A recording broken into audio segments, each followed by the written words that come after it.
Buongiorno, ben ritrovati con la nostra prima edizione di oggi. A voi tutti una buona domenica in questo 5 luglio. Molte le persone in vacanza, molti quelli a casa. Noi continuiamo naturalmente come sempre con la nostra informazione dal territorio.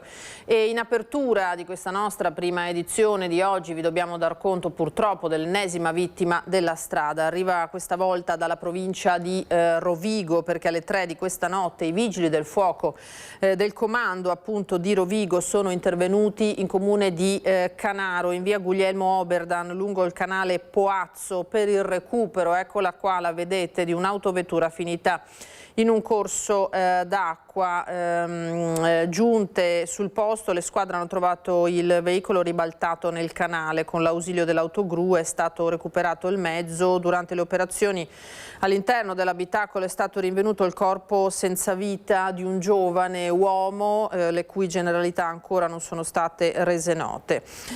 Sul posto anche il nucleo sommozzatori dei Vigili del Fuoco di Vicenza, che ha effettuato un'accurata perlustrazione dell'area interessata dal sinistro per escludere ovviamente la presenza eventuale di altre persone coinvolte. Presenti anche il personale sanitario del 118 e i carabinieri per tutti i rilievi naturalmente del caso. Le operazioni di soccorso e recupero del veicolo si sono concluse alle prime luci di questa mattina dopo diverse ore di intervento.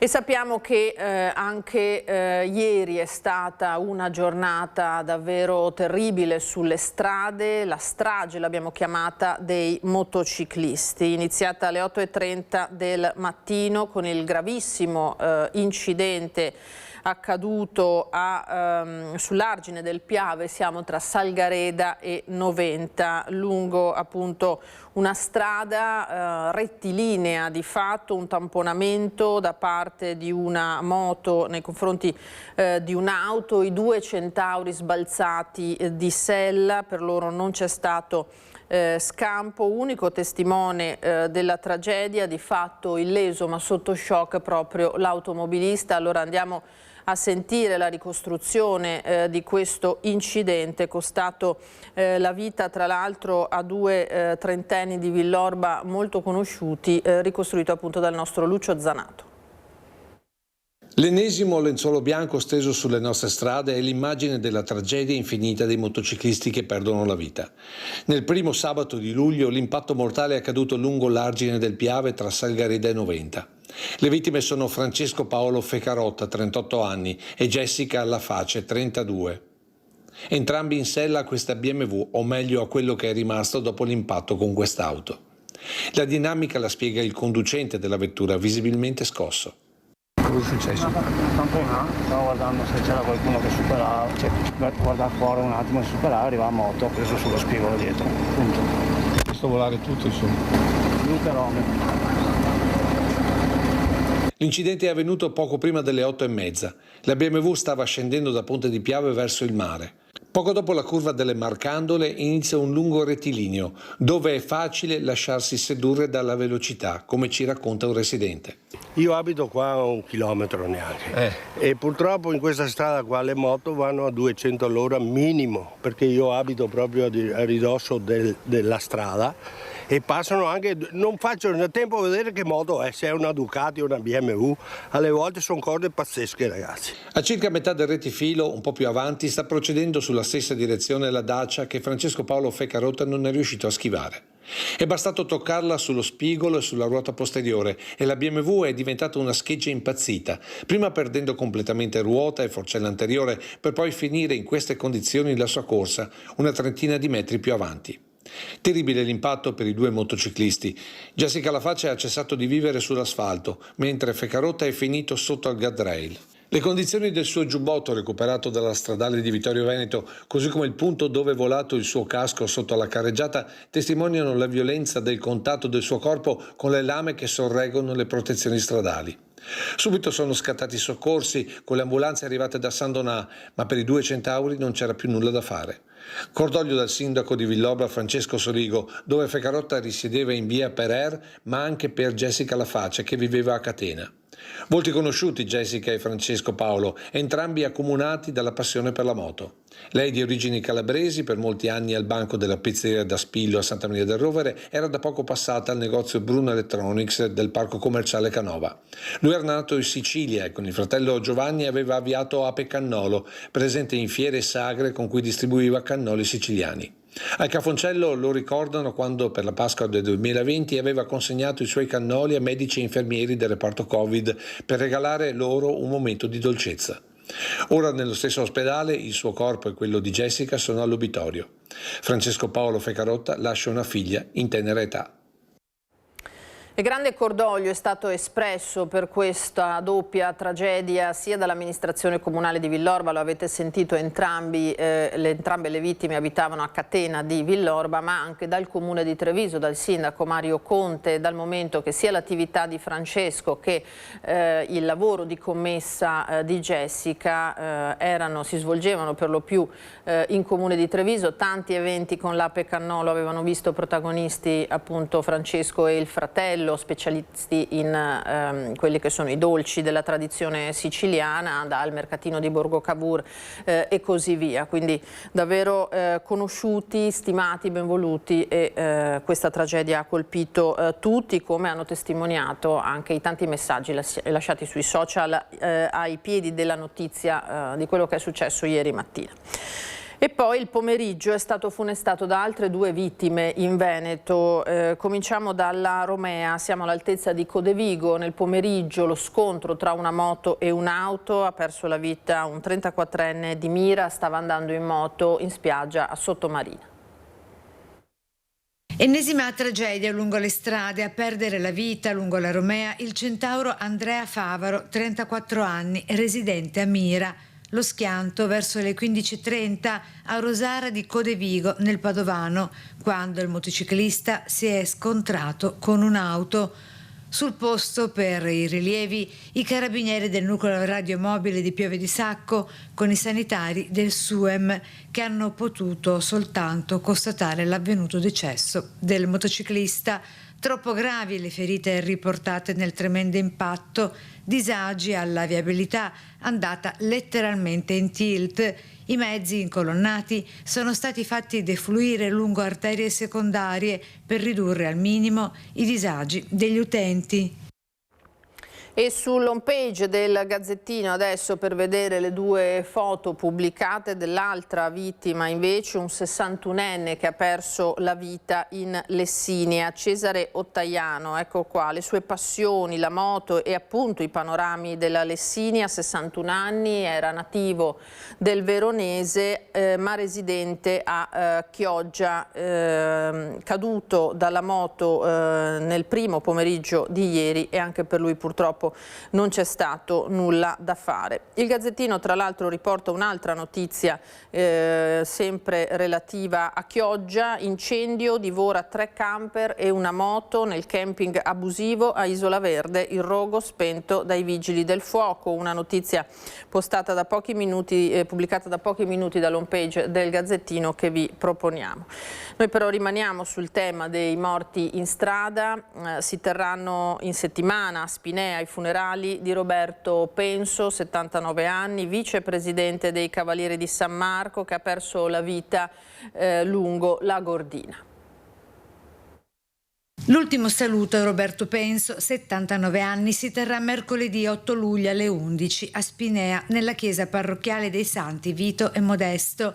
Nel frattempo proseguono le indagini degli inquirenti per capire l'esatta dinamica della tragedia, nel corso della quale il pensionato, da tempo residente a Spinea ma originario della Giudecca a Venezia, ha perso la vita mentre in auto con la moglie nella galleria sulla Gordina è sceso a piedi un attimo per recuperare lo specchietto caduto nell'impatto con il guardrail, quando è stato inesorabilmente travolto da un'auto condotta da un 66enne di Mogliano Veneto, molto conosciuto e stimato anche per il suo impegno nel sociale da oltre 30 anni con i Cavalieri di San Marco, associazione di cui ricopriva il doppio incarico di vicepresidente e tesoriere. Lo shock e lo sconforto degli altri insigniti. ci ha lasciato un cavaliere, una persona squisita, buona e sempre disponibile con tutti, e voleva essere sempre in prima fila appunto nelle processioni o nelle manifestazioni dove ci rappresentavamo come Cavalieri di San Marco. E dispiace, sicuramente ha lasciato un vuoto non solo sulla famiglia ma su tutti noi, e io voglio fare le condoglianze alla famiglia a nome di tutti i Cavalieri di San Marco. Il ricordo commosso e affettuoso di chi conosceva bene il pensionato e con cui proprio da qui, dal sagrato della chiesa di Borbiago di Mira, ha preso parte a tante manifestazioni votive come Cavalieri di San Marco per fini benefici, sociali e religiosi. Ha avuto delle belle avventure con Roberto Penso, anzi era il nostro vicepresidente, quindi ha lasciato un vuoto non solo penso alla famiglia ma tutta la Riviera, e penso che questa è una persona che non si può dimenticare. Dispiace perché ha lasciato veramente un vuoto su tutti noi. Alle esequie si prevede arriveranno i cavalieri da tutta Italia e anche dall'estero, con presenze già confermate in particolare dall'Austria, Francia e New York, dove soltanto 2 anni fa i Cavalieri di San Marco si erano recati per salutare le comunità italiane delle associazioni locali. E poi ci sono delle piccole distrazioni che provocano gravi conseguenze, come quella di una 50enne a Pederobba, ha dimenticato di tirare il freno a mano della propria auto ed è rimasta schiacciata una gamba dalla macchina contro il basculante del suo garage. Vedete in queste immagini la vettura. Il fatto è accaduto ieri in tarda mattinata a Covolo, protagonista come detto una 50enne che tornando nella sua abitazione di Via dei Bellati è smontata dall'appunto scendendo la rampa che porta alla rimessa. Fatale non aver tirato il freno a mano, l'auto ha iniziato a muoversi terminando la corsa contro la donna che è rimasta schiacciata tra la vettura e la serranda. Le grida d'aiuto hanno attivato i soccorsi, la 50enne è stata liberata poco dopo, ricoverata al Cafoncello con l'elisoccorso per un grave trauma a una gamba subito naturalmente nello schiacciamento contro il portone, e sul posto si sono recati anche i carabinieri di Pederobba. E poi c'è l'altro fatto che ha coinvolto la Marca trevigiana, fatto avvenuto a Milano che ha destato grandissima impressione a livello nazionale, l'accoltellamento di un 55enne in un bar nella mattinata di ieri. Prima di andare al servizio vi leggo l'aggiornamento battuto dall'ANSA sulle condizioni del ferito. È in prognosi riservata ma sta lentamente migliorando. Gerardo P, questa è l'iniziale del cognome, 55enne, accoltellato ieri mattina da uno sconosciuto in un bar a Milano mentre stava facendo colazione col padre, ricoverato all'ospedale Niguarda dopo essere stato colpito da oltre 20 coltellate da un 22enne che poi nel corso della giornata è emerso essere originario di Conegliano. L'uomo è stato operato ieri sera, la sua situazione è stabile ma si prevede che la prognosi possa venire sciolta in giornata, e quindi delle buone notizie che arrivano rispetto alle condizioni del ferito. 20 coltellate naturalmente avevano fatto temere il peggio ieri mattina. Il 22enne di Conegliano, di origini straniere, si trova in arresto con l'accusa di tentato omicidio, una vittima a quanto pare scelta a caso. I familiari non lo sentivano da una settimana. Sentiamo. 20 fendenti alla schiena e all'addome, inferti con inaudita ferocia senza nessuna apparente ragione, se di ragione si può parlare nell'aggressione shock che ha sconvolto Milano con un uomo di 55 anni italiano ricoverato in condizioni disperate al Niguarda, la violenza di primo mattino in zona San Siro con un 22enne, Lamin Seidilli, nato a Conegliano dove ora risiedono i familiari, che adesso deve rispondere di tentato omicidio. Secondo quanto ricostruito stava camminando per strada vestito di nero, cappuccio abbassato, quando senza motivo avrebbe tirato fuori un coltello con una lama da 7 centimetri e avrebbe colpito ripetutamente la vittima. Un'aggressione lampo fermata dai passanti e dai clienti di un bar che hanno allertato i soccorsi. Il giovane non ha avuto il tempo di far perdere le proprie tracce, è stato infatti bloccato e fermato sul posto dagli agenti di polizia.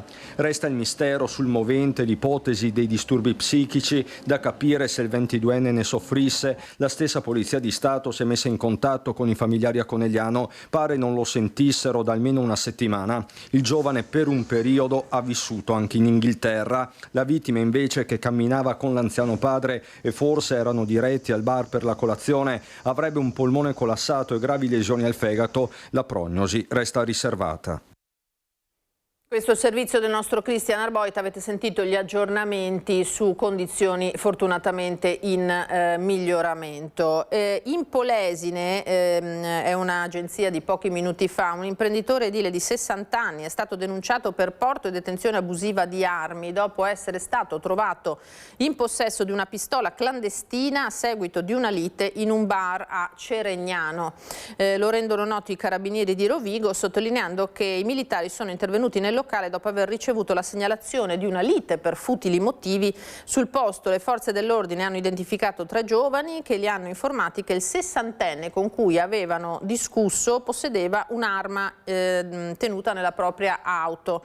Raggiunto accanto al suo mezzo, l'uomo è apparso, sostengono i carabinieri, in evidente stato di alterazione, probabilmente dovuta all'alcol. Ispezionando la macchina è stato trovato un revolver privo di munizioni e senza matricola, quindi l'arma è stata sottoposta a sequestro penale, autorità giudiziaria che ha successivamente convalidato sia la perquisizione che il sequestro dell'arma, quindi anche qui poteva capitare qualcosa di peggio probabilmente, visto che si tratta di un soggetto armato. Torniamo alla rapina invece nella villa del dentista Alessandro Bubola a Pieve di Soligo. A 4 mesi dai fatti il cerchio si è chiuso, è stata arrestata dai carabinieri l'intera banda, lo ricorderete, uno dei ragazzi che aveva agito quella sera era stato rintracciato nell'immediatezza qualche ora dopo. 3 giovanissimi anche in questo caso sono stati arrestati, parliamo di ragazzi poco più che maggiorenni. Nei guai sono finiti anche i loro fiancheggiatori ed emerge senz'altro un inquietante quadro criminale. Avevano già dei precedenti penali, sono giovanissimi, tra i 19 e i 20 anni, non sono purtroppo la prima esperienza in questo campo, nel senso che avevano comunque dei precedenti di polizia. Abbiamo verificato che non è chiaramente un gruppo stabile, è un gruppo abbastanza fluido, ma che di volta in volta si accorda per commettere delle azioni illecite. Non un comando strutturato, ma un gruppo di amici conoscenti sempre pronto a delinquere a seconda di chi finiva nel loro mirino. L'11 marzo scorso a Pieve di Soligo era stato il turno del dentista Alessandro Bubola, che nel cuore della notte se li era trovati davanti. Nella villa c'erano pure la moglie e i 2 figli. Una notte drammatica, concitatissima, fatta di minacce. A un certo punto era spuntata anche una pistola, solo poi rivelatasi giocattolo. Le vittime così avevano parlato ai nostri microfoni. Ho reagito, sì, è stato un istinto di sopravvivenza.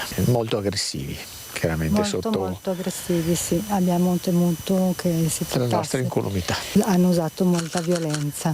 Sicuramente sotto l'effetto di sostanze stupefacenti, probabilmente. I nostri figli sono rimasti traumatizzati. Nell'immediatezza dei fatti i carabinieri avevano arrestato un componente della banda, un 21enne, con sé aveva parte della refurtiva circa 14.000 euro tra contanti e gioielli. Dopo quasi 4 mesi di indagini serratissime il cerchio si è chiuso. In carcere ci sono un 19enne di Fara di Soligo di origini nordafricane, un 20enne algerino residente a Pieve e un 19enne residente sempre a Pieve ma nato a Benevento. L'accusa è di rapina. Quello che colpisce è soprattutto la determinazione e anche la violenza con cui hanno compiuto il gesto, quindi segno che pervicacemente volevano conseguire il risultato. Nei guai sono finite anche altre 3 persone, un 20enne residente a Cison di Valmarino, una 43enne di Moriago e una 18enne di Farra, rispettivamente madre e fidanzata di 2 degli arrestati. Quelli che noi chiamiamo di solito i fiancheggiatori, cioè coloro che sono occupati o di sviare le indagini o di occultare in questo caso sia la pistola con cui era stato compiuto il reato e sia il maltolto. Una rete quindi al momento smantellata, nei prossimi giorni gli interrogatori di garanzia. Ci sono delle indagini ancora in corso, poi ci sarà un giudice che dovrà dire quanto è il loro grado di pericolosità e eventualmente il pericolo di reiterazione del reato. La piaga delle rapine in villa, ma anche quella delle rapine per strada, perché ci spostiamo a Tezze sul Brenta, dove in una ventina di secondi si è svolto tutto. Un uomo ha tentato di rubare la borsa a una donna di 71 anni, non c'è riuscito, ma adesso è calcia al malvivente. Tentativo di scippo a Belvedere di Tezze sul Brenta ai danni di una donna di 71 anni. È successo in via Sole poco dopo le 12:30. L'anziana stava tornando a casa accompagnando la bicicletta a mano dopo aver ritirato dei soldi all'ufficio postale. Un uomo di mezza età, volto scoperto, le si è avvicinato puntando alla borsa sistemata nel cestino della bici, ma il colpo è fallito. La borsa infatti era agganciata al manubrio e nel tentativo di afferrarla il malvivente ha fatto cadere sia il mezzo che la donna, che nell'impatto ha riportato una frattura al polso destro. Subito dopo l'uomo si è dato alla fuga. Le telecamere di videosorveglianza di alcune case hanno però ripreso l'intera scena. Sul posto sono intervenuti i sanitari del SUEM 118 che hanno trasportato la 71enne al pronto soccorso dell'ospedale San Bassiano e l'episodio è stato denunciato ai carabinieri. Perché poi sono episodi naturalmente che hanno anche delle conseguenze fisiche sulle vittime e un'altra di fatto aggressione per tentare una rapina, ne dà conto sempre l'ANSA. Rubano oltre 100 euro di alcolici, arrestati a Vicenza un uomo e una donna, lui 27 anni, lei 47, arrestati in flagranza di reato per aver rubato diversi superalcolici. Parliamo di 129 euro, lo riporta la questura di Vicenza, sottolineando di aver fermato i due ieri pomeriggio intorno alle 18, ritenendoli responsabili di rapina in concorso ai danni dell'Interspar di Viale Mercato Nuovo. Rapina perché? Perché un vigilante del negozio si è accorto che stavano rubando gli alcolici, ha notato l'uomo uscire con una borsa.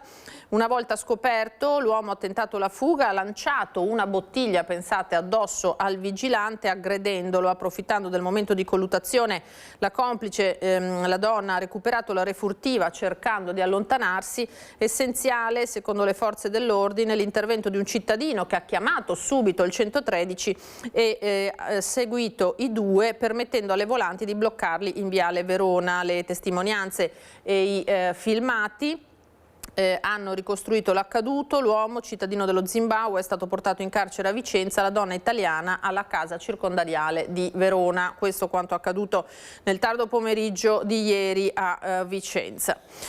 E poi c'è lo shock per l'assalto al centro commerciale Il Parco. Siamo a Campo San Piero, nell'Alta Padovana. I malviventi hanno rubato dei mezzi dal deposito dell'azienda di raccolta dei rifiuti Etra e bloccato con questi le strade di accesso, poi hanno agito indisturbati.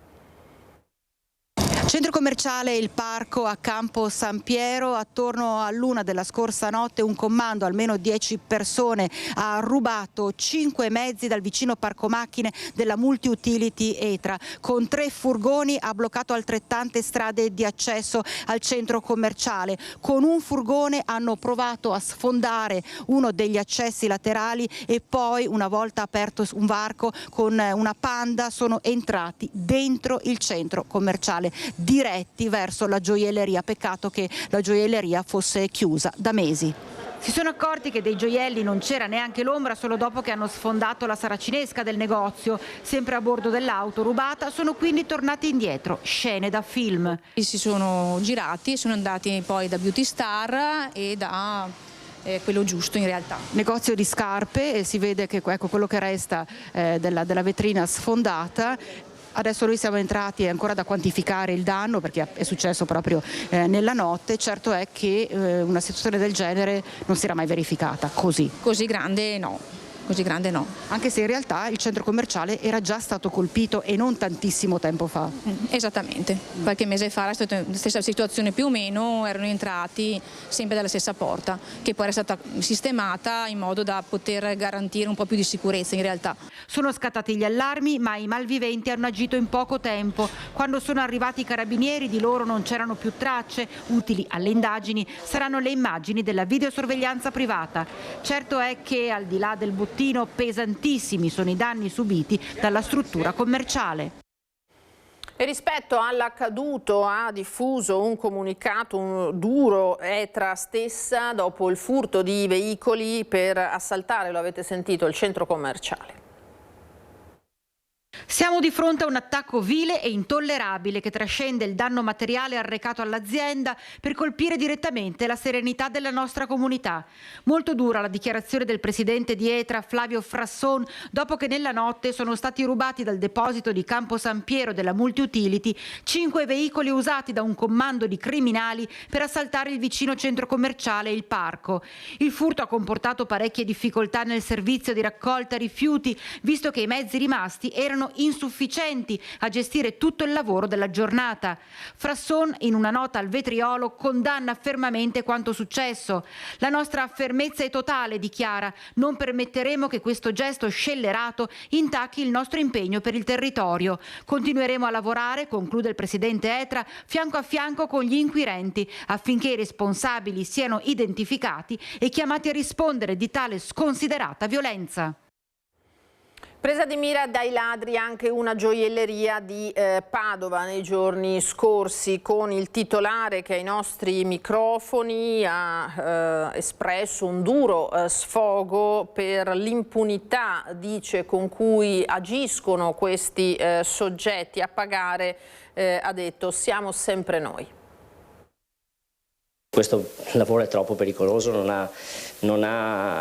abbiamo poi un ritorno economico che vada anche solo minimamente in parte a compensare quello che è il rischio che abbiamo noi, perché se pensiamo alle rapine a mano armate, quello è l'apice di quello che possiamo vivere tutti i giorni.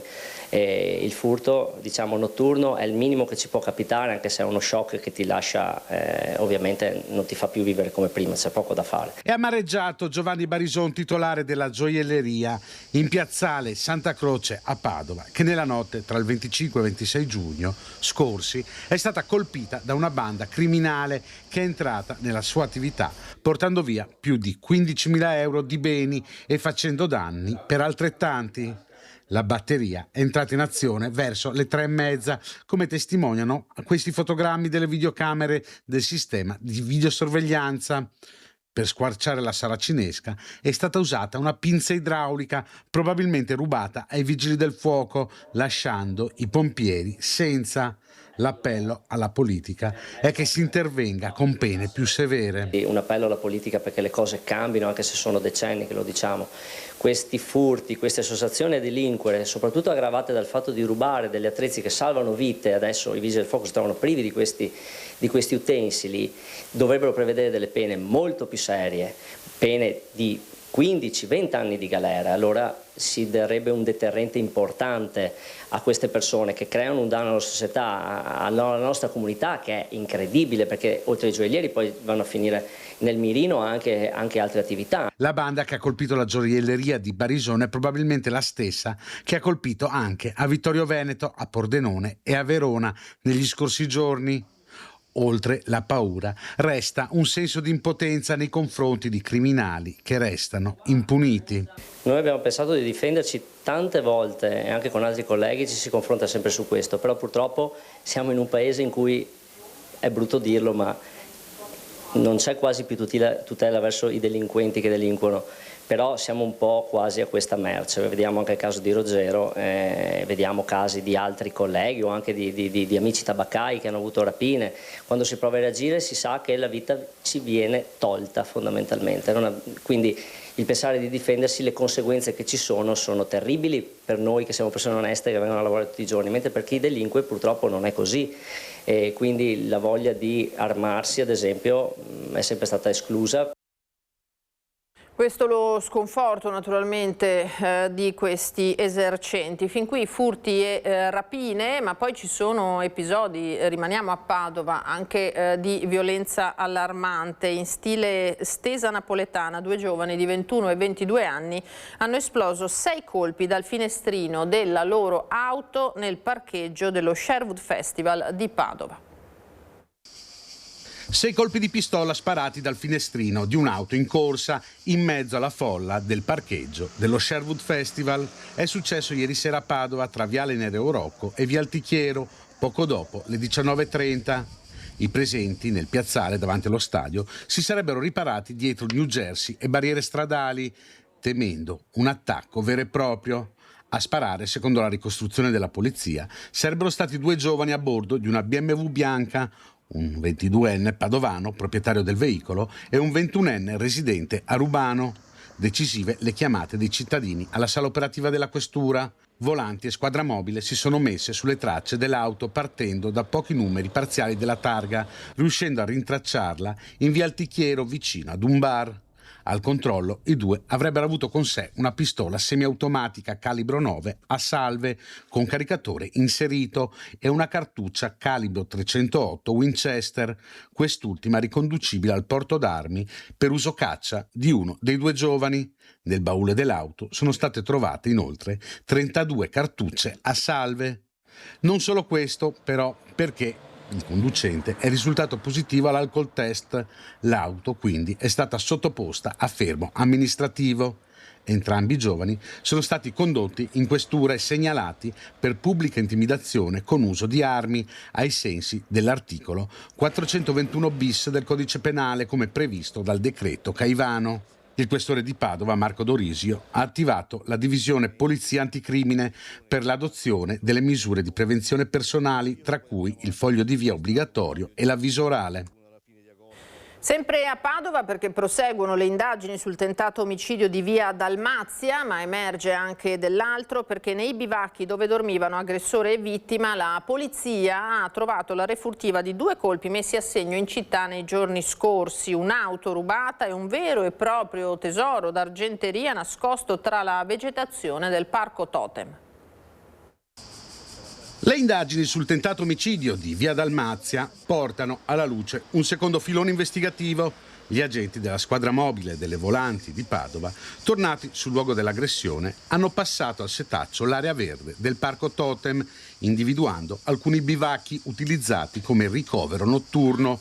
Tra questi, quello dello stesso aggressore, il 50enne senegalese arrestato in flagranza, e quello della vittima, il 36enne tunisino accoltellato. A pochi passi del luogo del tentato omicidio, gli agenti hanno anche recuperato un'auto, una Y10, risultata rubata durante un furto in abitazione compiuto a Padova lo scorso 22 giugno.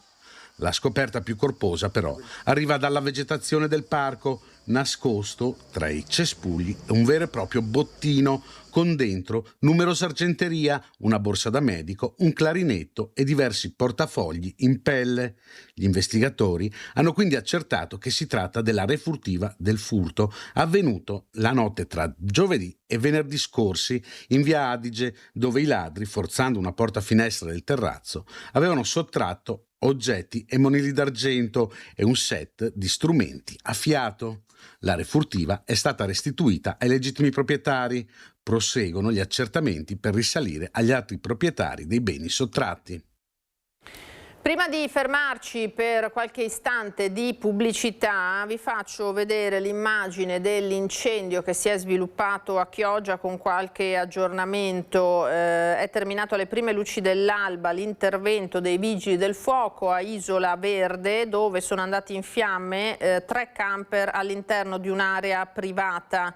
Le squadre dei vigili del fuoco sono state inviate da Chioggia, Cavarzere e Mestre per un totale di 18 unità. L'incendio, sviluppatosi inizialmente all'interno di un camper, si è poi propagato agli altri 2 minacciando le vicine abitazioni, ma il lavoro incessante delle squadre intervenute lo ha contenuto nell'area in cui erano parcheggiati 3 automezzi. Le cause dell'evento sono al vaglio dei tecnici, non sono state coinvolte persone o animali, anche se c'è stata grande paura tra le famiglie con bambini. L'intervento si è concluso intorno alle 4 di questa mattina. Per le cause, come avete sentito, ci sarà da lavorare per cercare di capire cos'è successo.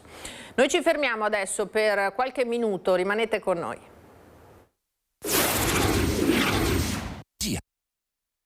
Di nuovo in diretta da studio, prima edizione di Antenna 3, ben ritrovati con l'informazione di questa giornata. Prima di ripartire con i servizi andiamo a vedere il sito di Treviso Today che dà conto della morte di un 51enne, non lo vedevano da 10 giorni, trovato morto nella dépendance del ristorante, tragedia a Volpago del Montello. Un 51enne romeno senza fissa dimora è stato trovato senza vita giovedì. I titolari della Paesana gli avevano dato ospitalità, fatale a quanto pare un malore nel sonno, funerali e sepoltura saranno a carico del comune. E non ce l'ha fatta il muratore di 65 anni, rimasto gravemente ferito l'11 giugno scorso in un cantiere di Longare. Dopo quasi 3 settimane di ricovero all'ospedale San Bortolo di Vicenza è morto e la procura ha naturalmente aperto un'inchiesta per omicidio colposo per chiarire eventuali responsabilità. Si è spento dopo 20 giorni di agonia il muratore di 65 anni Gelenko Grumic, residente a Barbarano Mossano, rimasto vittima di un gravissimo infortunio sul lavoro nel cantiere di Via Calabria a Longare. L'incidente risale all'11 giugno scorso. L'uomo dipendente della ditta Carta Bruno, impegnato nei lavori per la cooperativa Elica, stava operando all'esterno della sede quando, secondo una prima ricostruzione, insieme a un collega stava spostando una pesante bobina di tessuto non tessuto con un muletto. Durante la movimentazione il carico sarebbe scivolato dal muletto condotto dal collega, travolgendolo e colpendolo alla nuca. L'impatto lo aveva fatto cadere violentemente a terra. Le sue condizioni erano apparse subito disperate. Soccorso dal SUEM 118, era stato trasportato d'urgenza al San Bortolo di Vicenza, dove è rimasto ricoverato in condizioni critiche fino al decesso.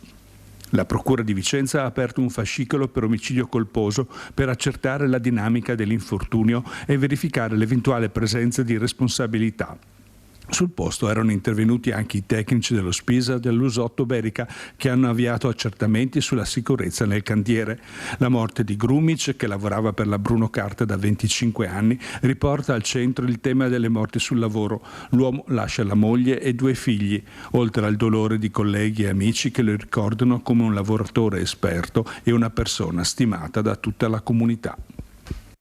Di infortuni, di morti sul lavoro si è parlato a più riprese al congresso nazionale della UIL a Padova, che si è concluso ieri. Prima la Premier Meloni, ieri anche Elly Schlein hanno toccato l'argomento. Schlein che ha parlato anche di contratti pirata, di lotta ai contratti pirata. Il segretario uscente Bombardieri è stato riconfermato alla guida del sindacato, sul palco anche Gino Cecchettin.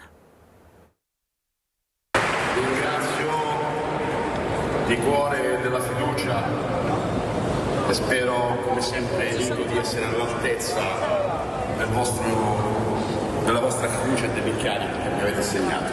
Pierpaolo Bombardieri è stato rieletto all'unanimità segretario generale della UIL al termine del congresso nazionale che si è tenuto a Padova. 3 giorni di incontri e dibattiti aperti giovedì alla presenza della Premier Giorgia Meloni e chiusi alla presenza della leader dell'opposizione Elly Schlein, che ha ribadito come siano inaccettabili le morti bianche. 1093 morti vuol dire che in Italia ci sono 3 lavoratori e lavoratrici al giorno che escono la mattina e non rientrano la sera. Questo è una questione, un'emergenza vera che però è strutturale, perché bisogna lavorare molto di più sulla prevenzione, sulla responsabilizzazione delle aziende, bisogna lavorare su le nuove tecnologie che possano rendere più sicuri i luoghi di lavoro e a nostro avviso bisogna contrastare quella logica del subappalto a cascata che purtroppo il governo ha inserito nel codice degli appalti. Nell'ultima giornata presente anche Gino Cecchettin, che sul palco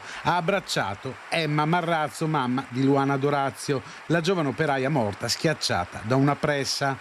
Nel suo intervento Cecchettin ha anche ricordato l'importanza della formazione talk in tema di femminicidio, raccontando il progetto che la fondazione intitolata Giulia sta portando avanti sui posti di lavoro anche grazie alla Will. Oggi parleremo appunto di un progetto di formazione di chi ha deciso di investire sul personale, sulle persone, perché solo così potremo generare dei cambiamenti che siano duraturi. Nel suo intervento conclusivo il segretario Bombardieri ha anche parlato di immigrazione, invitando a regolarizzare ed inserire nel mondo del lavoro i migranti irregolari, attaccando quindi le politiche di reimmigrazione di Roberto Vannacci. Noi dobbiamo avere il coraggio di dire che quei 300.000 migranti che sono qui in Italia sono irregolari.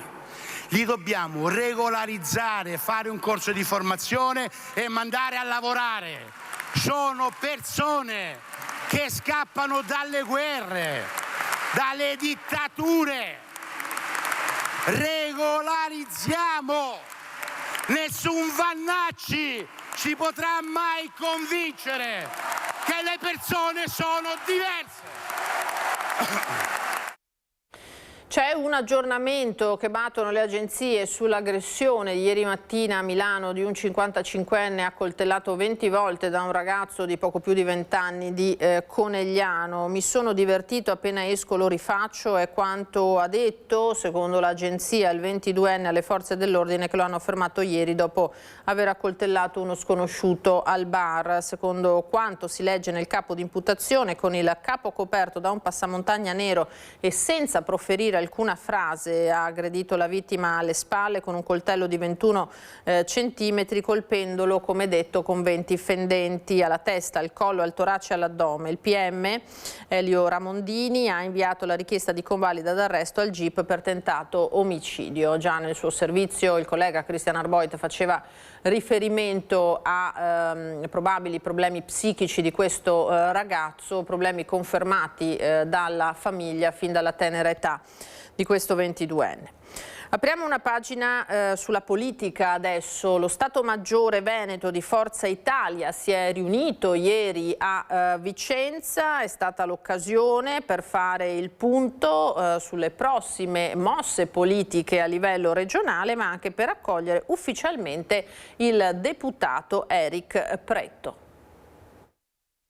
Il partito di Forza Italia si conferma un partito inclusivo, interessante, in cui nuovi esponenti si avvicinano. In particolare oggi abbiamo qui l'onorevole Eric Pretto che ha fatto una scelta che sicuramente potrà sviluppare all'interno di Forza Italia nei prossimi anni e nei prossimi mesi. Forza Italia serra i ranghi nel Vicentino e formalmente accoglie Eric Pretto, il deputato che un mese fa aveva lasciato la Lega in aperta polemica con il partito dopo la contestazione di mancati versamenti per decine di migliaia di euro.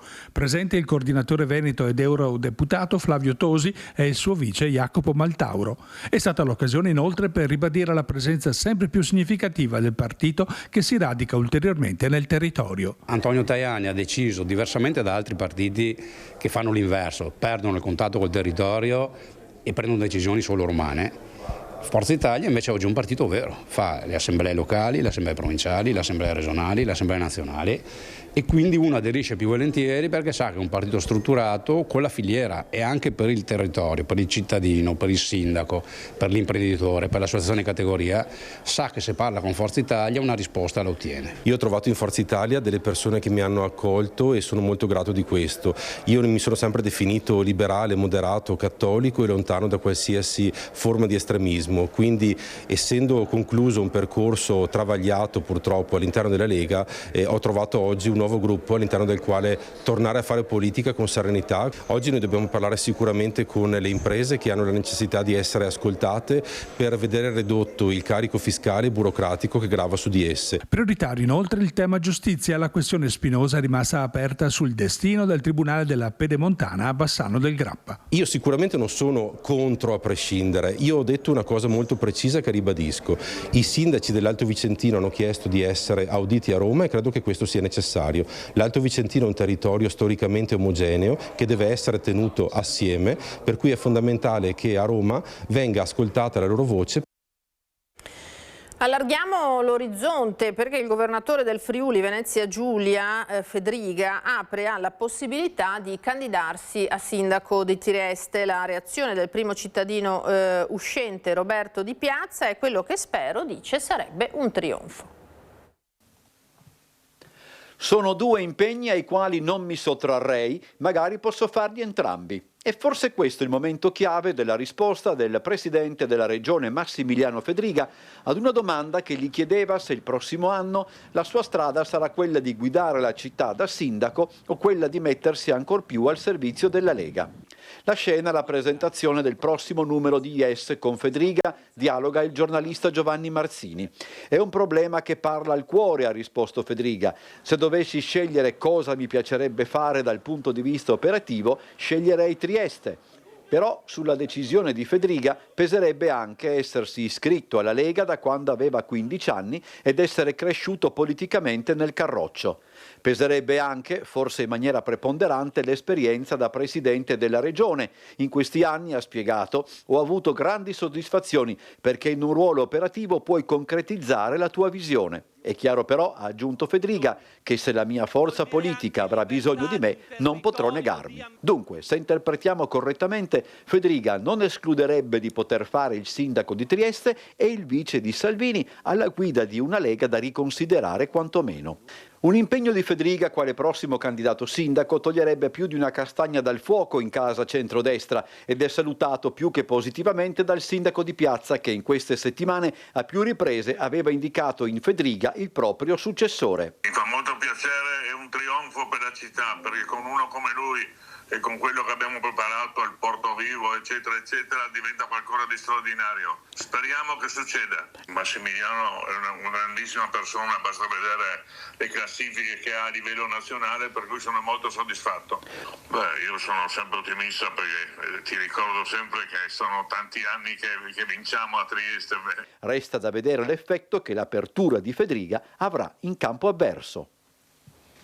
Torniamo alla cronaca dal nostro territorio. Si è registrato il primo caso di febbre dengue dell'estate 2026 nella provincia di Padova, che sappiamo l'anno scorso essere stata interessata in maniera significativa da questo virus. È stata avviata la disinfestazione nel comune di Selvazzano Dentro.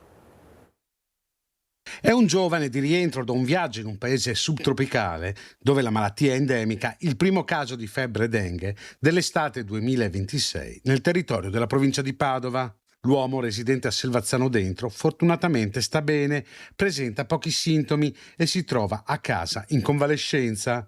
L'ULSS 6, a cui si è rivolto, ha informato il comune di residenza e il sindaco Claudio Piron ieri sera ha firmato l'ordinanza con cui dispone la disinfestazione nel raggio di 300 metri intorno all'abitazione del turista.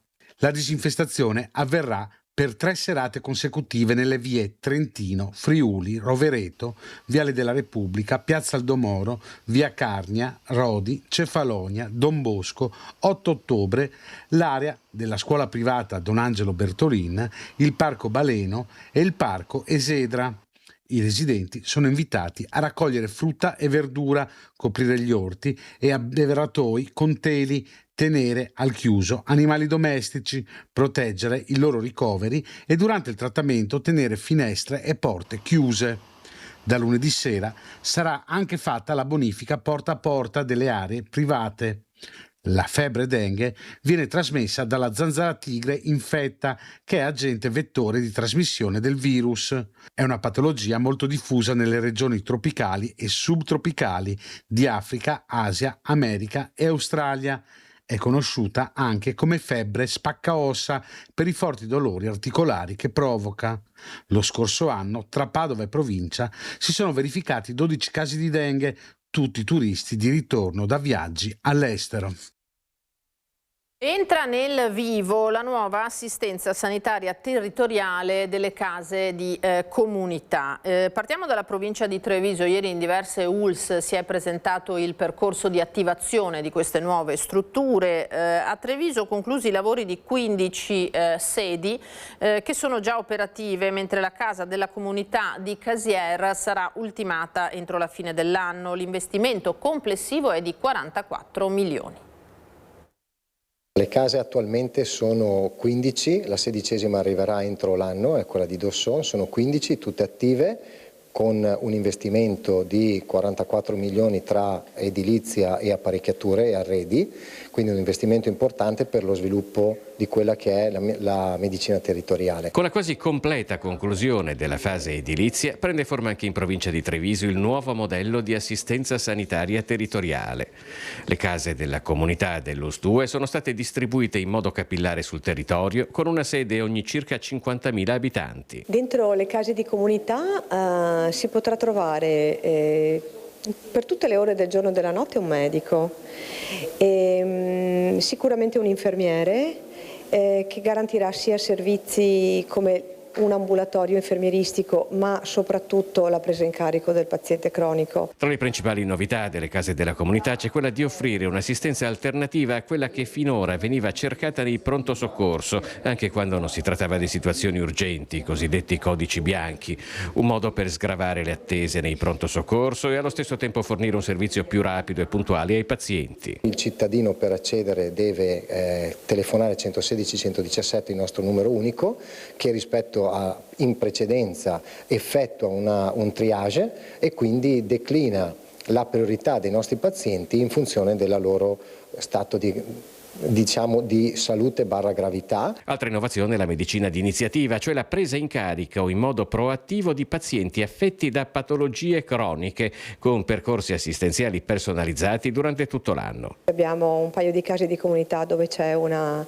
diretto collegamento con ambulatori specialistici come la diabetologia o la pneumologia.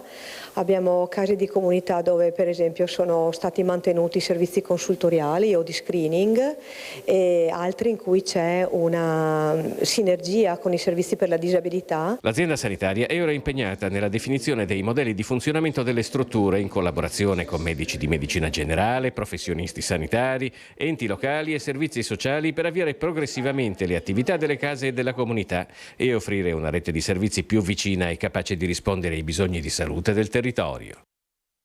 Fin qui la Marca trevigiana, ma andiamo a dare un'occhiata anche a Venezia, perché proprio a Marghera si trova una delle strutture delle case di comunità più grandi del Veneto.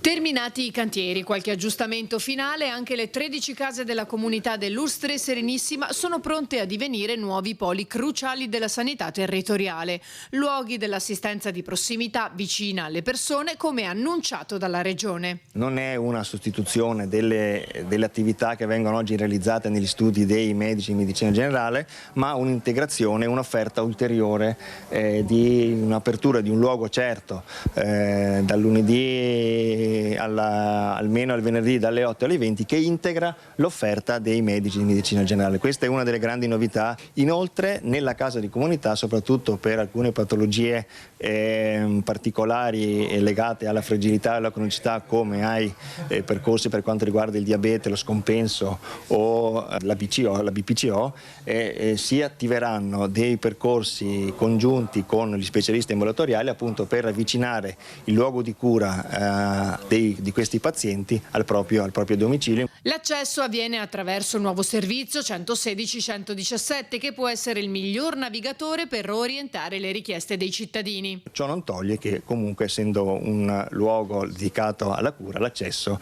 è assolutamente libero. Sono stati investiti 35 milioni di euro, 16 dei quali sono fondi del PNRR. Le 13 case della comunità del territorio sono suddivise nei 4 distretti di competenza dell'azienda sanitaria, con Marghera tra i più grandi del Veneto. Sicuramente risponderà ai bisogni dei cittadini, di una popolazione anche molto giovane, anche ovviamente di etnie diverse, quindi il lavoro sarà ancora più, particolare, perché dovremo coinvolgere anche chi abita il nostro territorio, chi abita qua ormai, che risiede nel nostro territorio, a capire quali sono i percorsi giusti, corretti da fare, ed questo è un lavoro che stiamo già in parte facendo, ma che continueremo a fare anche rispetto a questa struttura che è veramente molto bella e che nelle prossime settimane verrà svelata nella sua completezza. Un ruolo importante nelle case della comunità lo avranno anche i medici di medicina generale che hanno sottoscritto un accordo con la Regione che fissi regole e impegni. Il il tempo da dedicare,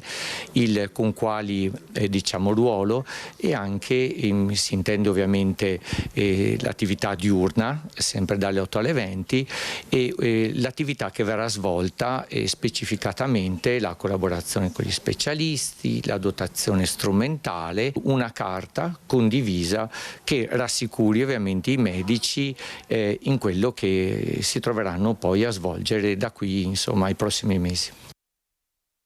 In laguna a Venezia ha srotolato uno striscione lungo 117 metri contro l'arrivo dello yacht dell'ambasciatore statunitense in Italia, e i 117 metri richiamano proprio la lunghezza dell'imbarcazione.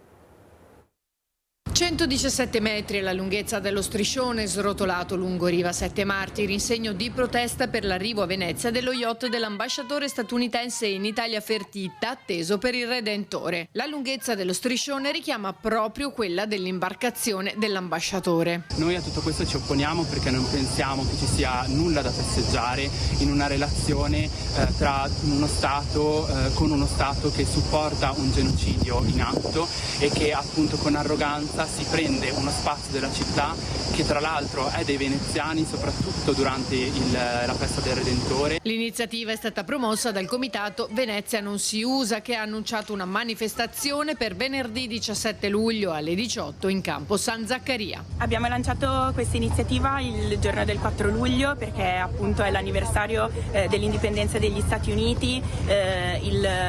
L'ambasciatore di Trump l'altro giorno ha festeggiato i valori americani a Roma ed è questo che vuole fare quando verrà il 17 di luglio qui a Venezia, e noi questi valori americani non li riconosciamo, non abbiamo niente a che vedere con questi valori. Quello che conosciamo delle politiche degli Stati Uniti sono bombardamenti e politiche autoritarie, quindi per questo noi il 17 luglio ci mobiliteremo e andremo a puntare allo yacht di questo ambasciatore, questo gesto d'arroganza nei confronti della nostra città. 117 metri sono veramente troppo, ed è troppa l'arroganza di questi multimiliardari con uno strapotere che appunto pensano di poter fare quello che vogliono. Sempre Venezia promette di essere inflessibile nei confronti di tutti coloro che cercano di ottenere dei vantaggi di visibilità, trattando Venezia con poco rispetto, e dunque giro di vite sul turismo cafone in laguna. L'ultimo episodio, lo sapete bene, il turista in piedi sopra un vaporetto. I vigili della polizia locale di Venezia hanno accompagnato addirittura fino al treno, accertandosi che salisse a bordo, il 18enne emiliano di origine cinese salito sopra il tetto di un battello impegnato nel servizio pubblico di navigazione a Venezia. Il giovane evidentemente voleva fare un video e ottenere visibilità, ma la città non ci sta. Gli agenti lo hanno fermato, multato con una sanzione e denunciato a piede libero. Tra le varie ipotesi di reato contestate c'è anche quella di grave di interruzione a pubblico servizio. Nei confronti del turista è stato elevato anche un daspo con divieto di tornare a Venezia, ma per sole 24 ore. Domani, quindi, teoricamente la stessa persona potrebbe essere di nuovo in laguna, ma questo prevedono le attuali normative che non permettono di fare di più al momento. Ma la città si indigna questi comportamenti pericolosi per sé e per gli altri e invoca la linea dura. Così al telefono l'assessore Michele Zurin. Dimostra ancora una volta come Venezia venga usata, proprio usata da alcuni personaggi come un palcoscenico per fare video da poi mettere su TikTok, o altre caffonate e bravate che effettivamente fanno solo male a Venezia. Io non capisco come queste persone non si rendano conto della dignità di questa città, del fatto che è la città più bella del mondo e che va tutelata, che va preservata, e invece viene utilizzata in questo modo spregevole da questi ragazzi e da altri per fare video e da poi postare sui social. Questa è una cosa che deve finire, e come amministrazione siamo del tutto intenzionati a cercare di evitare il più possibile, e saremo inflessibili verso tutti coloro che si comportano male nella nostra città. Questo è il turismo cafone, ma poi ci sono le problematiche della terraferma, di Mestre e di Via Piave. Andiamo a vedere il reportage realizzato dai colleghi della redazione di Venezia il giorno dopo il blitz interforze alto impatto. A farci da guida la passionaria Giovanna Luzzi, residente che da tempo e con coraggio denuncia il degrado dell'area. La siringa appena usata è ancora con il sangue fresco del buco fatto di recente. Poco più in là, accanto ai San Pietrini divelti, abbandonata lungo il marciapiede polverina bianca, sparsa ovunque. Tutt'attorno una quantità incredibile di fazzoletti e garze disinfettanti impregnate, anch'esse di sangue, e lasciate dove la gente passeggia in mezzo a cumuli di spazzatura, nell'incuria di un degrado dove è normale trovare carte e scontrini intrisi sempre di sangue e una scarpa con il mozzicone di sigaretta usato per il consumo di crack. Vedi, una a fianco lì. Questa è un altro capoccio. Chi cerca trova.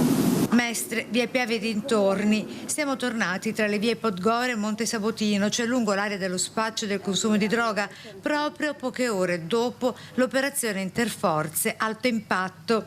A farci da guida la passionaria Giovanna Luzzi, più volte già minacciata di morte da spacciatori e criminali che hanno fatto di questa parte della città la loro zona franca. Bisogna limitare l'apertura dei cosiddetti negozi paccottiglia, ci dice. Come fare?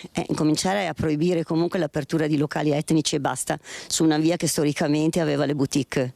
Noi avevamo tutte boutique nazionali, cioè cerchiamo di evitare ristoranti uno dopo l'altro. Racconta mentre sorprende questa tossicodipendente con tra le mani il cucchiaino pronto nell'intento di iniettarsi una dose. La sua reazione è incredibile. Non vi vogliamo più. Vai.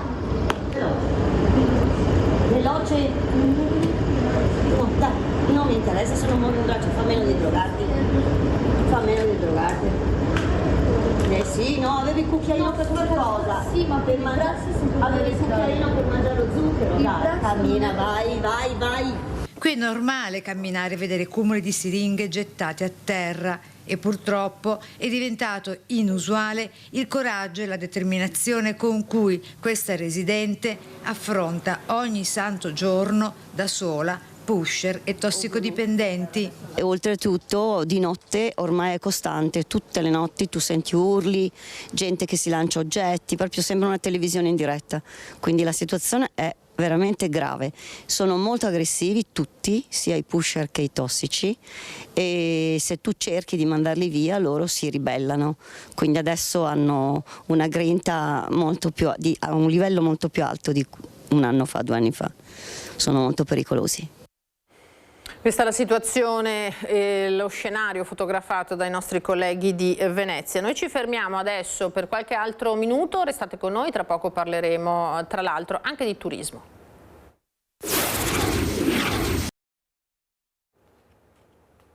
Ritorniamo in diretta da studio, saluto e ringrazio gli ospiti. Qui con me Armando Sartori, presidente di Confartigianato della Marca Trevigiana. Buongiorno Presidente, ben trovato. Buongiorno a voi. E invece in collegamento da remoto abbiamo Federico Della Pupa, che è site manager dell'Associazione Patrimonio Colline del Prosecco, patrimonio UNESCO, lo conosciamo benissimo. Buongiorno Federico e ben trovato.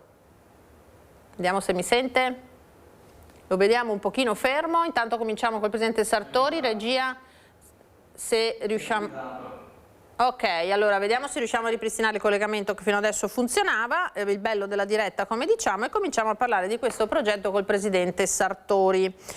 Perché voi, Presidente, avete l'8 luglio, quindi qui in settimana, nella sede di Confartigianato Imprese Conegliano, in Viale Italia, un incontro che si intitola Botteghe accoglienti dall'esperienza artigiana all'esperienza turistica, che si inserisce nell'ambito di un progetto più ampio, Vie Maestre, che mira a valorizzare territorialmente naturalmente le vostre realtà artigiane, legandole a un turismo che è sempre più crescente nella nostra provincia, no? E non a caso per questo c'è poi la partnership con il territorio naturalmente patrimonio dell'UNESCO, le nostre bellissime colline del Prosecco, che sono un esempio lampante di come funzioni non solo un'eccellenza come questo vino ormai conosciuto in tutto il mondo, ma anche il territorio che lo produce e che viene sempre di più visitato.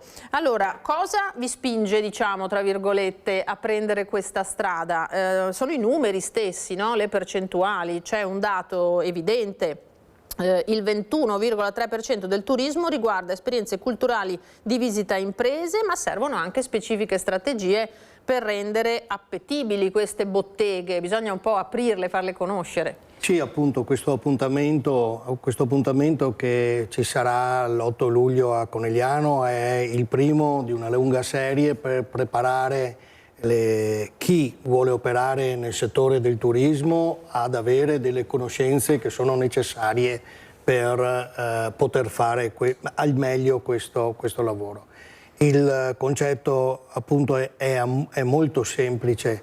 Il turismo esperienziale, il turismo lento è un turismo quello dove noi cerchiamo di collocarci, è un turismo attento alle piccole cose, alle piccole sfumature e quindi curioso di sapere dove va, cosa si fa in quel territorio e quindi guardare le bellezze, e tra le bellezze che sono quelle sicuramente naturalistiche che lei ha appena citato come esempio cardine, le colline del Prosecco, ci sono una serie di altre bellezze un po' più ruspanti che magari noi diamo per scontate. Penso ai nostri corsi d'acqua e penso anche lì alle storie che potrebbero raccontare, perché l'acqua scorre ma le rive sono lì belle ferme e ne hanno viste di cose negli ultimi anni.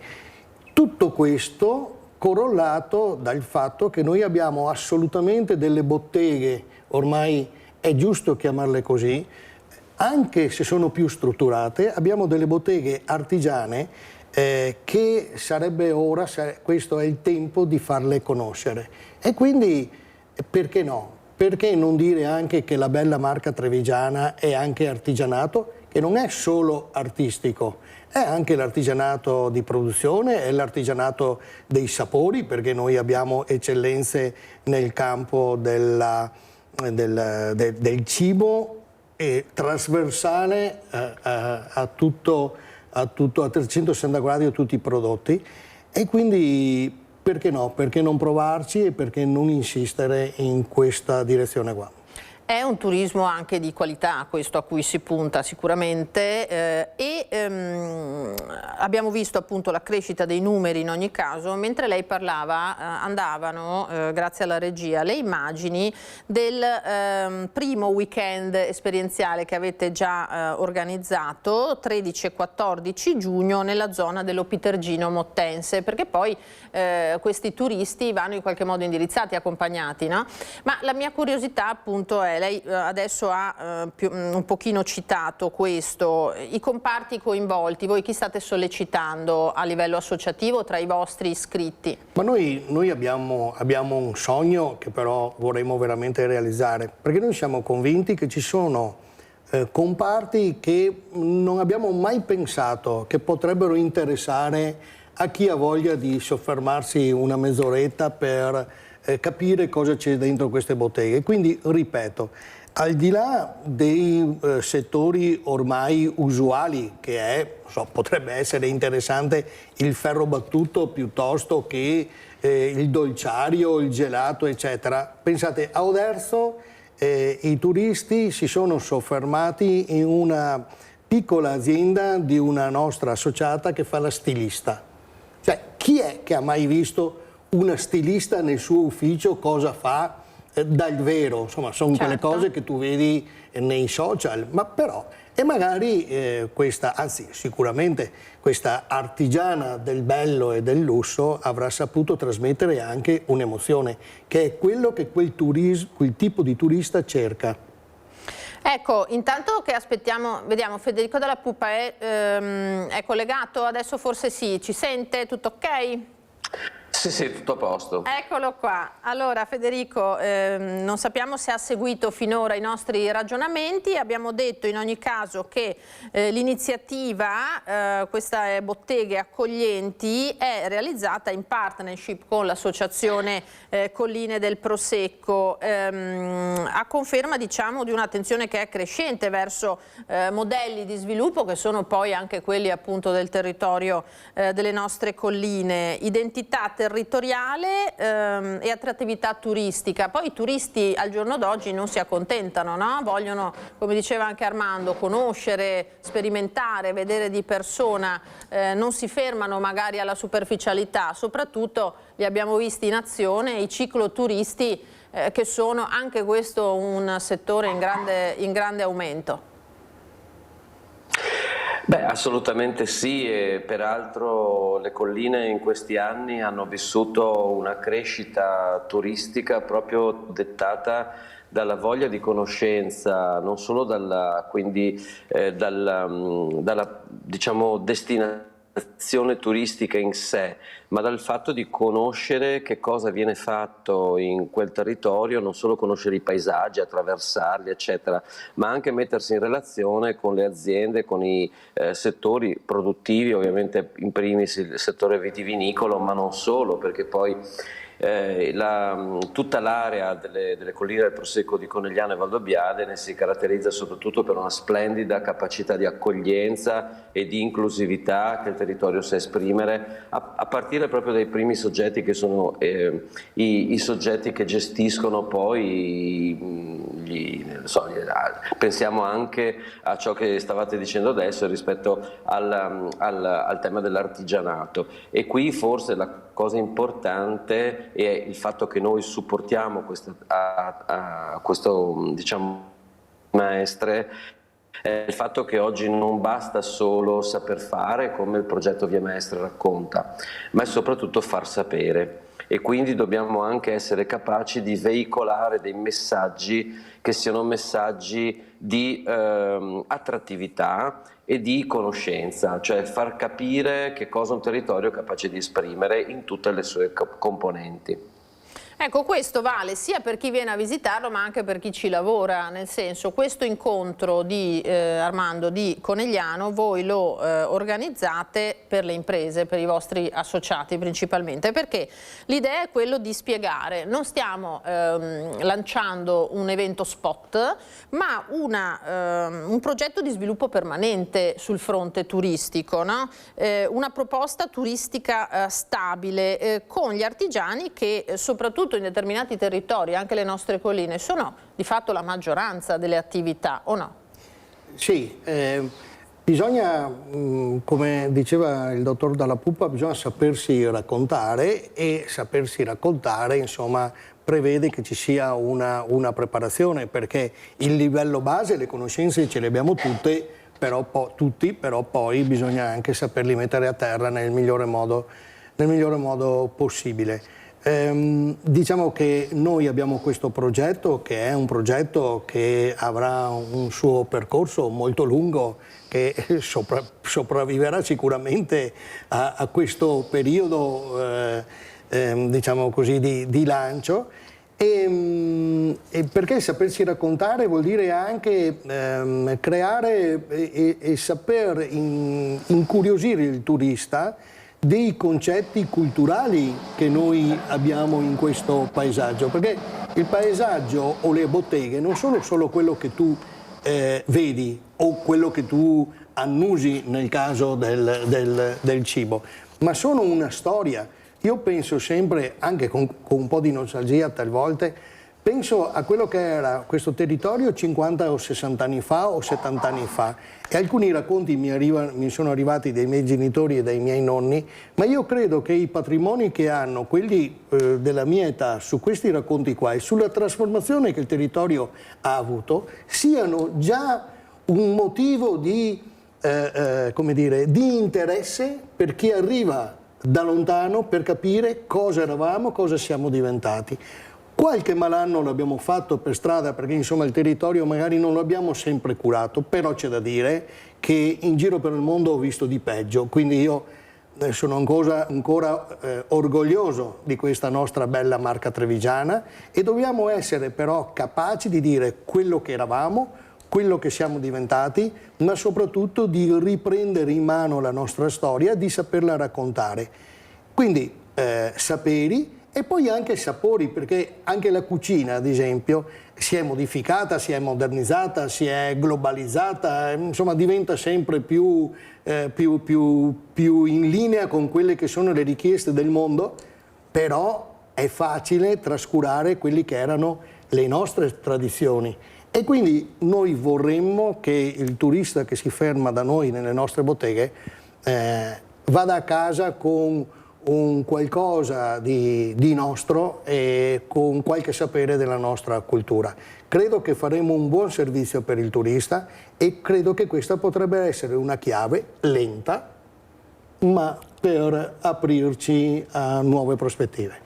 Lento come vuole essere questo turismo correttamente. Federico, il tema dell'identità che non va annacquata in qualche modo, no? E bisogna preservarla con forza, perché Armando diceva quello che siamo stati e bisogna anche decidere quello che vogliamo essere, no? Nel futuro. Su questo si gioca molto della credibilità di un territorio e dell'accoglienza turistica. Qui si parla di stendere di fatto un progetto di carta dell'accoglienza. Vedo che un elemento centrale è una piattaforma digitale con una mappa interattiva pensata per accompagnare turisti e cittadini, mappa che si sta arricchendo di continuo. Federico, mi sente? Abbiamo qualche problema con questo collegamento. Eccolo qua. Sì, adesso la sento. Mi scusi. Sì, ecco, adesso la sento. Allora, se ho ben capito la domanda, allora la questione è che noi partiamo da un punto di vista che è il nostro paesaggio culturale. Noi siamo un paesaggio culturale, siamo patrimonio dell'UNESCO, non solo per gli aspetti paesaggistici, ma soprattutto per quanto riguarda gli aspetti culturali, perché siamo un paesaggio trasformato dall'uomo, il che significa che l'interazione tra uomo e paesaggio è un'interazione strategica e fondamentale nel nostro territorio, e in questo senso noi dobbiamo interpretare tutte le azioni che mettiamo in gioco per valorizzarlo, per promuoverlo, per tutelarlo, ma anche per farlo conoscere al mondo, il che vuol dire che ad esempio niente, abbiamo qualche problema con questo collegamento oggi che proprio non va. Vediamo se riusciamo a ripristinarlo. No, regia, vediamo. Eccolo qua, la sentiamo, Federico. La sentiamo Federico, ecco. Prosegua pure. Sì.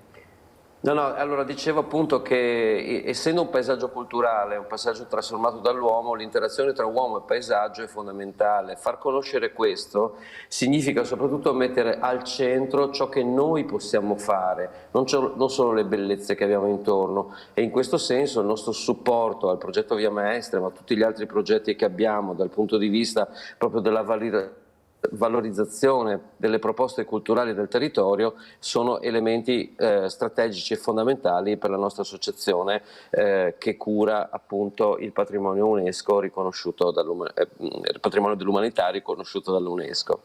Ecco, approfittiamo per chiederle come sta andando in questo inizio d'estate sulle nostre colline. C'è una buona affluenza di turisti? Assolutamente sì, l'affluenza è veramente molto positiva, molto buona. Noi siamo il territorio che in questi anni, negli ultimi anni, è cresciuto di più a livello veneto, cioè le colline del Prosecco di Conegliano e Valdobbiadene sono il territorio che è più cresciuto dal punto di vista degli arrivi e delle presenze turistiche, segno non solo di un'attrattività del luogo che abbiamo fatto conoscere dal 2019 ad oggi nel mondo, ma segno soprattutto del fatto che chi in questi anni ha attivato progettualità ha trovato poi un riscontro, come in questo caso, perché siamo la seconda edizione di Via Maestre e già proprio la prima edizione ha mostrato tutte le potenzialità, motivo per il cui noi sosteniamo in modo molto forte questo progetto. Ecco, dunque si è passati, diciamo, tra virgolette, da vendere un prodotto a vendere un'esperienza, no, Armando? Questo è fondamentale, abbiamo detto, per questo nuovo tipo di turismo, ma è un viatico anche per nuove professionalità nel vostro ambito, per nuovi posti di lavoro, nuovi impieghi. Sì, insomma, il lavoro non ti cade dal cielo, sostanzialmente su questo siamo tutti d'accordo. È chiaro che questa nuova, insistere anche su questo tipo di iniziativa vuol dire creare delle opportunità, perché poi ci sono un sacco di, diciamo così, di attività correlate, penso al trasporto, penso alle biciclette, penso a una serie di altri settori. C'è da dire che questo è un turismo, tra l'altro, che non è strettamente legato alla stagionalità, quindi insomma non dà il suo massimo nei 2 mesi più caldi, anzi forse proprio il contrario, quindi diciamo che avere anche un flusso che può essere spalmato in almeno 10 mesi all'anno è una cosa sicuramente positiva. Quindi voglio dire, tutto sommato non è neanche un grande sforzo. Certo, per fare qualsiasi cosa ci vogliono delle risorse, cercheremo anche di reperirne tante quante più possibile, cercheremo di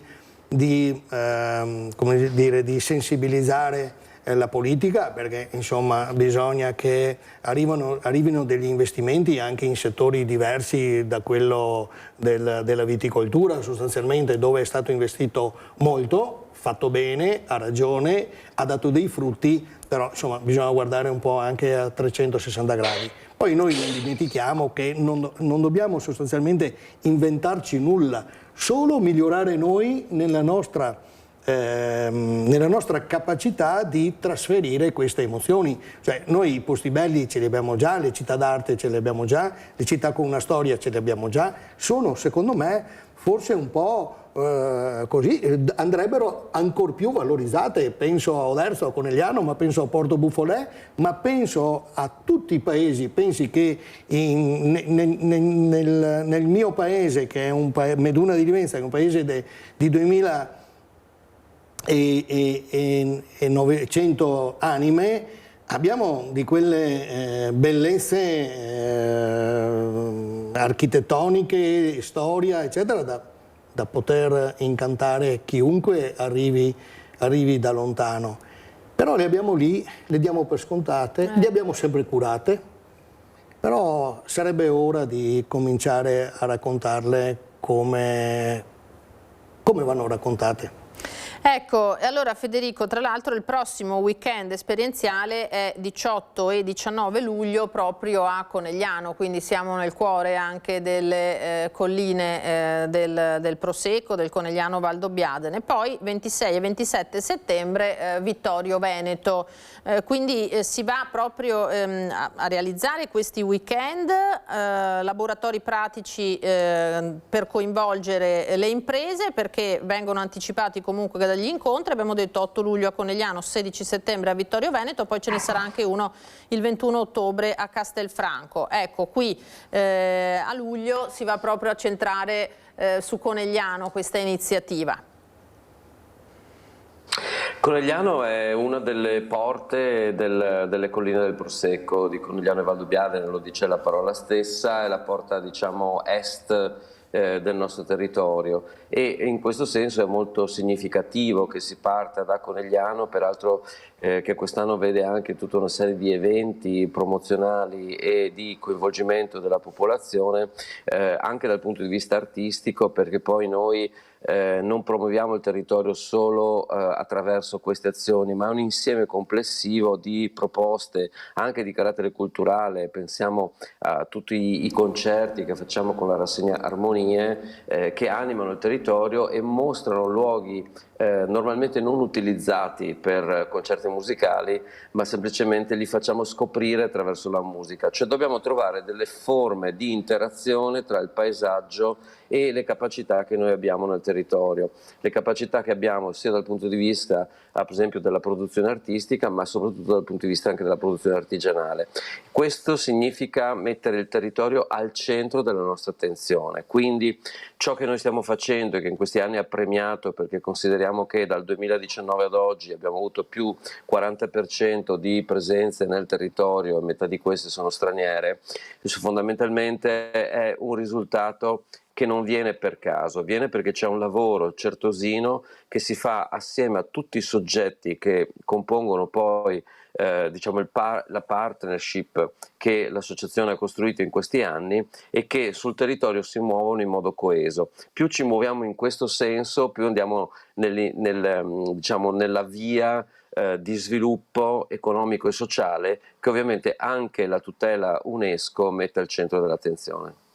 E questo lo dimostrano anche i partner, no, di questo progetto, Presidente, di questa iniziativa, che sono tanti e che fanno rete. Se ne parla tanto del fare rete, ma è davvero fondamentale in tutti i settori. Sì, è davvero fondamentale, e poi volevo esprimere questo concetto: perché noi ci siamo? Beh, perché noi rappresentiamo in sostanza le imprese che non delocalizzano, quindi noi siamo la nostra sopravvivenza è strettamente legata all'economia del territorio. Sì. Quindi Confartigianato non può che esserci in progetti come questi e promuoverli e darsi da fare. Cioè, è una cosa naturale. Siete parte dell'identità del territorio. Esatto. Questa è la realtà. Sì. Poi i partner, giustamente, le banche del territorio, le associazioni di ciclismo, tutti i soggetti che sono interessati, appunto il patrimonio dell'associazione che rappresenta il patrimonio dell'UNESCO, ma sto pensando che la cosa si dovrà per forza allargare. E quindi stiamo già pensando a un coinvolgimento, a una sensibilizzazione, ad esempio, delle IPA, delle intese programmatiche d'area. Quindi i sindaci dovranno ragionare che non dovranno fermarsi alla costruzione della pista ciclabile che interessa il loro comune. Penso al Giro Monticano. È chiaro che il Giro Monticano ha una sua ragion d'essere se ci porta da un posto all'altro, quindi ci dovranno essere queste sinergie tra gli amministratori locali per dire sviluppiamo un certo tipo di ragionamento nel nostro territorio. Chi ne giova? Tutti. Senza dubbio. Il tempo è terminato, dobbiamo chiudere. Allora io ringrazio Armando Sartori, Presidente provinciale di Confartigianato, grazie per essere stato con noi, e Federico Della Puppa, Site Manager dell'Associazione Patrimonio Colline Prosecco. Grazie mille Federico per il suo contributo. Abbiamo detto appuntamento all'8 luglio, poi vedremo come si svilupperà questo progetto. Di certo il nostro è un territorio magnifico. Io ringrazio in regia Simone Merlo ed Edoardo Paris. Vi ricordo dopo di noi la sitcom Igor e Davide, a seguire la rubrica itinerari turistici che racconterà il territorio di Pederoba a proposito di bellezze, e poi dalle 14.08 il film La nostra vacanza in Scozia, una commedia. Oggi siamo evidentemente proprio a tema anche con la nostra programmazione. Grazie a tutti voi che ci avete seguito, come sempre l'appuntamento ai telegiornali di questa sera. Io vi ringrazio nuovamente e vi lascio alle previsioni del tempo. Arrivederci.